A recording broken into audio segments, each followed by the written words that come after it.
Hey there, thanks for tuning into Duckbricks. I'm Chris, and I just got a gigantic box from LEGO. I think I know what's inside, but I cannot wait to open this up, so let's get on in. So here are what I believe to be the contents of one particular theme's full wave for January 1st. You can probably guess what theme this is, and oh my goodness, this is so cool.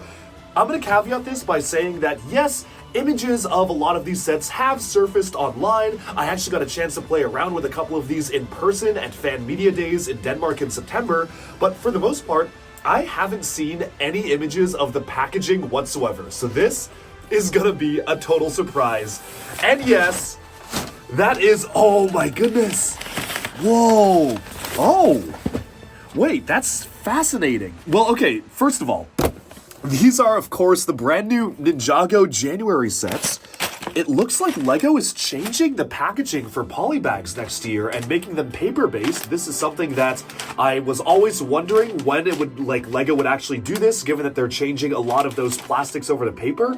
It looks like 2025, at least maybe for the European-based listings, they're gonna have this be paper-based. This is actually one of the most interesting things already in the bag. Just take a look at this package here. You have it as a full-on bag. Here are the details, and this is the mini Ninja Combo Mech that splits off into 4 vehicles, and the larger version is tucked inside here. Of course, let's take a look at this. Oh my goodness, this is so cool. Look at that artwork. That is awesome. It is the Dragon Spinjitzu Battle Pack with Aaron and Roz, who, I mean, I guess technically they're teamed up, spoiler alert for the show, but maybe the set is depicting them as battling each other. But look at that. You have like a dragon on the corner here. That is so cool. Of course, a new logo with Zane and one of the Arc Dragons. And on the back here, you can see what you get. We actually did get a chance to battle with these in Billund, so stay tuned for a full-on video coming about a Spinjitzu battle between not just us in Billund, but also maybe a very special Spinjitzu battle coming very soon, featuring a cameo from another prominent LEGO YouTuber. I'll let you try to guess who that is, but we are ready to battle with these. Moving onwards, I'm going to start with just the other gimmick sets here. We have Kai's and Sora's Dragon Spinjitzu Spinner. Now, usually with these gimmicks, you kind of have to roll the dice. Like, sometimes they are very canon and very important to the show, and other times they just, aren't even representing anything real. I guess we're gonna have to wait and see, but if you look on the back here, that is some really fascinating packaging. I love that these actually come with a villain opponent to battle against, and it's one of the fully kitted out versions of the Dragonians here too, so that is so cool. Oh my goodness, look at those suits as well.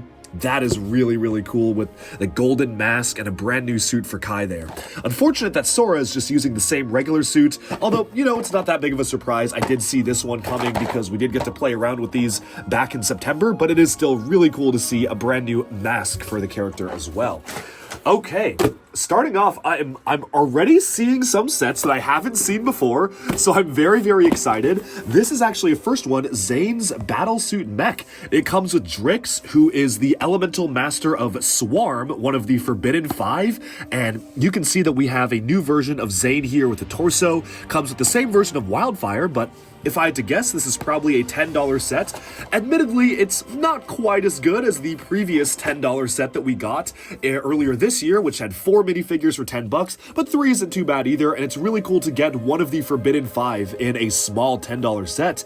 Also, a new version of Zane. Looks like we have one of the prismatic blades here too. I was told these are the main collectibles of the wave, so that is super cool to see in a small set. Really nice. Oh, and that's cool. It's utilizing the roof elements in transparent blue that we actually first saw in the Kingfisher bird set as ice armor, which I think actually works out really well for something like this. All right, moving on from that. There's a lot of sets in here. Wow, I'm seeing, again, more stuff that I haven't seen before. But this is Lloyd's Green Forest Dragon. This is one of the ones that we have seen images of online, but I think it's really cool. I love the green wings of this creature. You also have a really nice build for, the head, just kind of a recolored Ryu head there, but I think it looks really good in dark green. The body of the dragon is actually quite similar to the young dragon Ryu, but just a little bit different.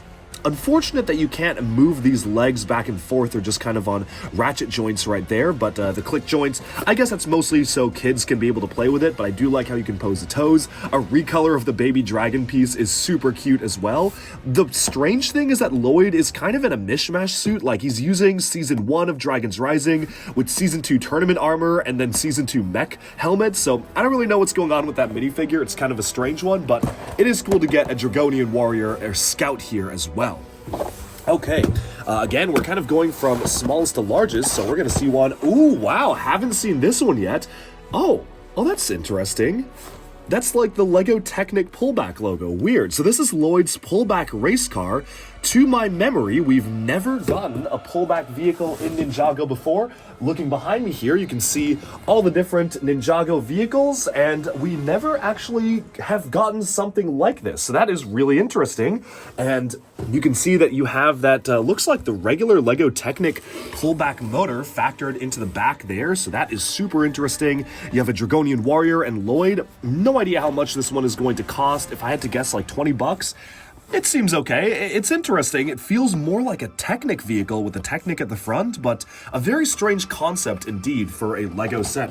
I'm not really sure how I feel about this one. I'll have to play around with it and see how fun it is. Moving on from that, though, we have another set here. Oh, wow. That is a much smaller box than I imagined this to be. I wonder how much this is actually going to be. This is, so obviously we've seen images of this online, but I'm kind of surprised by just how tiny this box is. Like, look at it in relation to me. It's just kind of a little thing. I was imagining it to be a much bigger set. But here's the Dragonian Storm Village featuring, yes, the return of Morrow, which is insane. I don't know how that's going to factor in the story, but that's super exciting. We also have Rogue, the new name for Jay, kind of adopting his own personality. We'll have to see how that plays out in the show. We have a Dragonian Warrior, a Scout, and Zane and Nia, both with armor. And some sort of spinning thing as well, which this seems to be part of, like, it maybe can work with the spinners, like it's kind of a circular arena. Personally, I would have wanted the Dragonian Village to be a lot larger than this, but it is still cool to get a villain-focused set and a villain build, even as just a standalone set, because those are becoming much more rare nowadays to actually get a set focused on the villains. Moving on from that one, let's take a look at this, and this is one of the ones that I did see in Bill in Denmark. It's Kai's Mech Storm Rider. So it comes with Kai and Nia and a Dragonian Warrior. Looks like you have a mech that can ride this like giant scale speeder engine type of vehicle. Super, super interesting to see that. Love the new piece for the sword blade. And I'm gonna have to wait and see exactly how this plays. I do like the look of this vehicle, but again, it really is going to hinge on how fun that compatibility feature is to actually mount the mech on the vehicle, which seems to be a gimmick they're doing throughout this wave and throughout this year of LEGO Ninjago. Okay. Moving on from that, we got a few more sets here. I'm very curious what these other ones are. This must be the Superstorm Jet, but this I haven't seen yet, and that's because this is a 4+ set. This is the Ninja Spinjitzu Temple. Seems pretty simple to me. We have Nia with her hairpiece, Zane with the hairpiece, and then Kai and Lloyd with their masks. It's just a cute thing. It does also come with baby Ryu, so I guess this is kind of supposed to be a non-canon type thing, but it's a cute little set. Sometimes the 4+ sets for Ninjago can be hit or miss, but I actually do like this one. I think it's pretty cute, and that's really cool how it has like the whatever Storm Vortex box art here that kind of shows that this is purple. I think that's pretty cool. No villain components here, and I think they have introduced that the baby bird piece in unprinted for maybe the first time. Usually it has printed eyes, but really interesting to see this. Nothing super crazy going on here, but still good to get the smiling expression for Zane, especially because it's pretty rare to get something like that, and previously this expression was exclusive to Detective Zane, so I am very happy about that. Moving onwards to the next set here, we have Roz and Aaron's Super Storm Jet. Yes, this is a team up between Lord Roz and Aaron, which I think is super cool. Very interesting how we're getting this. We have like almost like an evil, maybe like a robotic style dragon mount for Roz here. Looks like he also has a seat inside the jet as well. This, again, images, we have seen this online, but I have to wonder. Oh, okay, that's interesting. So the entire front part of the jet detaches, and then the little Roz dragon glider thing can also detach as expected. But I really like the look of this. This looks super slick and super cool, so I can't wait to put this one together.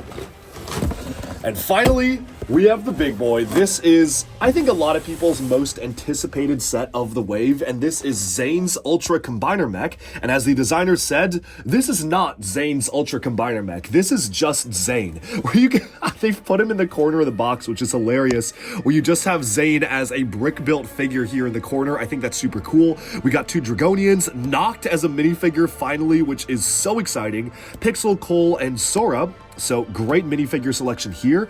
This set really impressed me when they showcased it at Fan Media Days because the really cool part of the set, and I'm surprised it's like not even shown as prominently on the back of the box, but you can actually split this off into 4 different vehicles. They're kind of like just in the corner there. That's a little bit strange for like that. The whole focus of the set is on this, but we have a car here, the young dragon Ryu here, who seems to have grown even bigger wings. Maybe he's had a bit of a growth spurt here, but the body has kind of stayed the same size. We have a really cool build for the jet, which, I mean, if you look at this looks like it could be its own set. It's really hard to figure out like how this even is combined from the pieces. And then you have Zane by himself. So overall, this is really a work of engineering. To see it in action and transform is really cool, and I did actually put out a video on that from Fan Media Days, so you can check that out if you want to see this in action. And stay tuned, because at some point soon I will be allowed to publish reviews on these. I think it's going to be a little bit more time before we can post reviews, but